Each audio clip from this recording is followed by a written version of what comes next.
Let me show you how we can produce better drawings by making our photos do more work. Start by choosing my photo, scroll through my photos and find the one I want. I'm going to use the second from the right on the top row. So pull it up and have a look. I select the edit function, those three parallel lines, and now I'm going to use crop and work on the composition first because there's too much foreground and a bit much width. And so now using crop, I go to freeform, which I get to by hitting that filled in icon up the top right. And I can play around with either preset size proportions or freeform, make every side as I wish. And so that's what I do. I play around with it for a while and just really look at the implications for the composition and for the things I will or won't have to draw and the impact that's going to have on my drawing. This is something that is good to really just play around for a few minutes. It's so easy to do on a phone until we get something that we think, yeah, look, I think this could be worth the time and effort. So we don't want to do a fine drawing and find out that the composition was weak in some way. Now I want to play around with how this composition actually looks. So I want to get rid of the color. So in the adjust section, we go to saturation and we take the saturation to 0, which makes it black and white. Now I can see how it is purely as value without any color. And I can work out, do I want to adjust this or not? Now, I think this does look a bit boring. So I want to increase the variation between the lights and darks. There's too much mid-tone here for my preference for what I think will be an interesting looking drawing. Staying in the adjust section, I now select the black point option. Now, this takes the darks, the blacks, and makes them darker. It's a good way of intensifying our darkest values. So we'll use the slider to make the black point darker. We can, of course, take it the other way to make it lighter as well.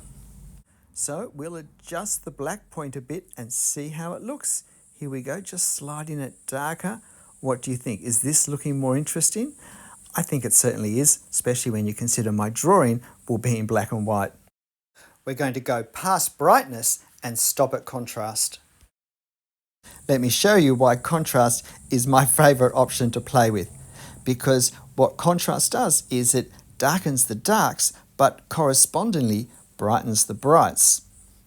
So now I can really play around with it and get a final image that I can draw from. Because remember, what we're doing is we're making this look like the sort of drawing we hope to have. So play around, slide it up and down, try to resist the urge to go too dark or too light, and find something that we think this is a good basis to try and draw. And of course, at any stage, we can go back and forth between apps and in the end get the balance that we want to have. And we haven't got to be worried about losing our original photo because we can revert to the original at any time. But since we have this dark image, let me just show you what brightness does. We go to brightness, we increase the brightness, and everything becomes correspondingly lighter, the dark and light areas. And the question is, does this look better? Will this be the better basis of a drawing or not? But more often than brightness, I use highlights.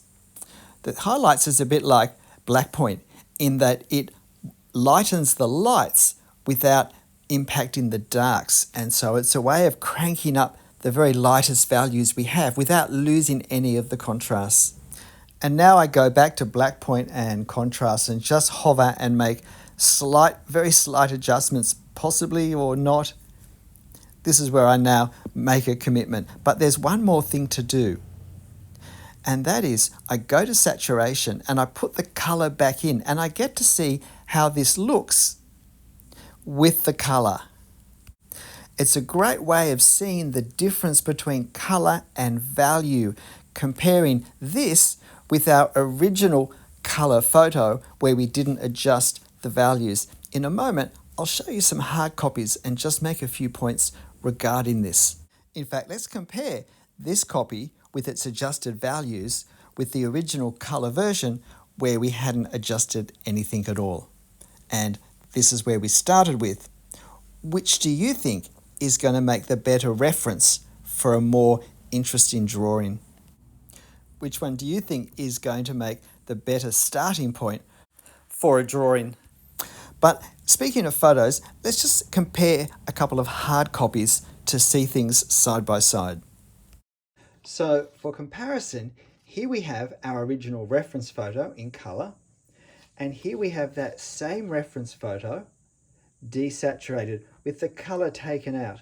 This is how this looks in black and white as it is.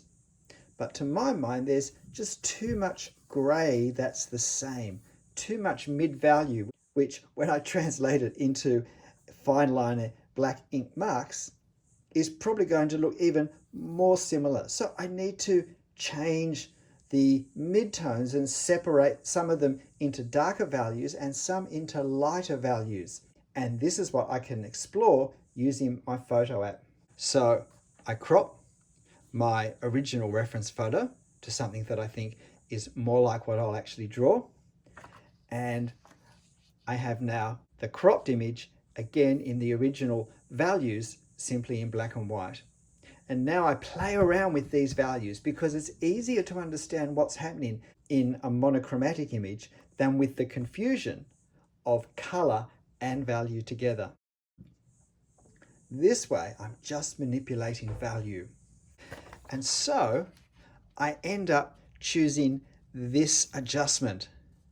Comparing them side by side, which do you think makes a better base for a more interesting drawing? A drawing that has more compelling drama to it. One that jumps at us more, one that feels more real. Which of these would you draw? An interesting question is, well, what does this look like if we put the color back into it? And of course, once we've made all the adjustments with contrast and black point and highlights to get this, we can now go back to color and put the saturation back in. When we do that with this, we get this.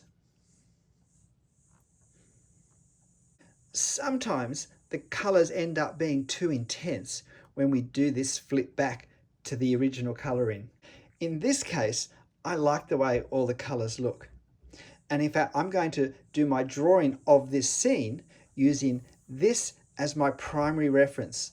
I almost always still use the color version as my main drawing reference because sometimes the color helps me distinguish what's going on. It does give greater clarity as to what's what, and that can help me make more accurate choices with my marks and the values I'm creating to separate things that should be separated.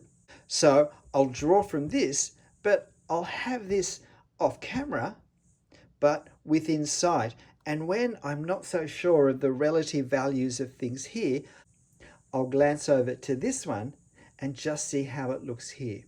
But of course, at the end, when I've basically filled in the drawing, I'm going to make adjustments, not based on this or this, but based on what will make my drawing more arresting, more compelling, what will give it more visual drama, what will make it easier to see what's happening, what will cause better whatever effect I want to have in my drawing, both visually but also how people may be led to interact with it. In the end, my photos are a tool that I use in producing my drawing. The degree to which I use these references in a literal fashion or merely as a springboard to something else is totally up to me every time I draw.